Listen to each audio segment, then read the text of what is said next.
સૌને જય શ્રી કૃષ્ણ. રાધે રાધે. સનાતનના સૌ આશ્રિતોને જ્યારે કથાના માધ્યમથી એક સંવાદમાં એક શબ્દના ભાવે સૌને જ્યારે દુઃખ વ્યક્ત થયું છે ત્યારે એ માટે થઈને હું દિલગીરી માટે કે જે આજથી 3 વર્ષ પહેલા હરિદ્વારમાં કથા હતી અને એ કથામાં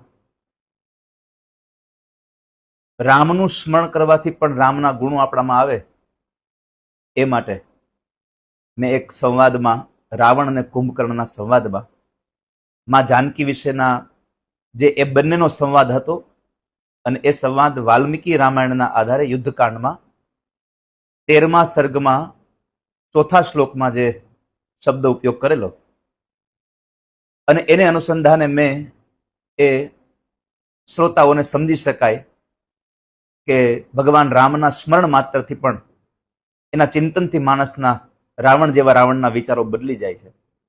એ સંવાદને મેં પ્રસ્તુત કરવા માટે જ્યારે કહેલો અને એમાં એક શબ્દ રાવણ અને કુંભકર્ણનો સંવાદનો જે શબ્દ હતો એ મેં કહ્યો તો એના માટે થઈને અત્યારે ભગવાન રામ અને મા જાનકીના ઉપાસકોને એ મારા શબ્દથી લાગી આવ્યું છે, દુઃખ લાગ્યું છે, એ બધાને દુઃખ વ્યક્ત કરી રહ્યા છે.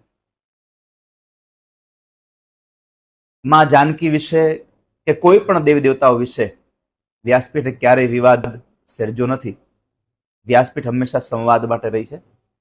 એટલે આ જે શબ્દથી વિવાદ થયો છે, જે શબ્દથી લોકોને ખોટું લાગ્યું છે, એના માટે હું ભગવાન રામ અને મા જાનકીના ઉપાસકોને હું દિલગીરી વ્યક્ત કરું છું. અને કદાચ મારાથી અપરાધ થયો જ છે તો હું મા જાનકીના ચરણોમાં પણ મારું મસ્તક ઝુકાવીને માના ચરણોમાં પણ પ્રાર્થના કરું છું કે માં આપ ક્ષમા યાદ છો, આપ મને ક્ષમા કરશો. પુનઃ કહું છું કે આજ 3 વર્ષ પહેલાનો આ વિડીયો છે, 3 વર્ષ પહેલાની કથામાંથી નીકળેલો છે.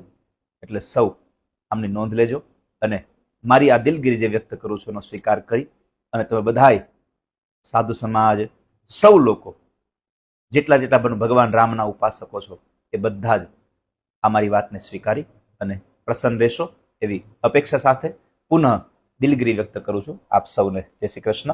રાધે રાધે.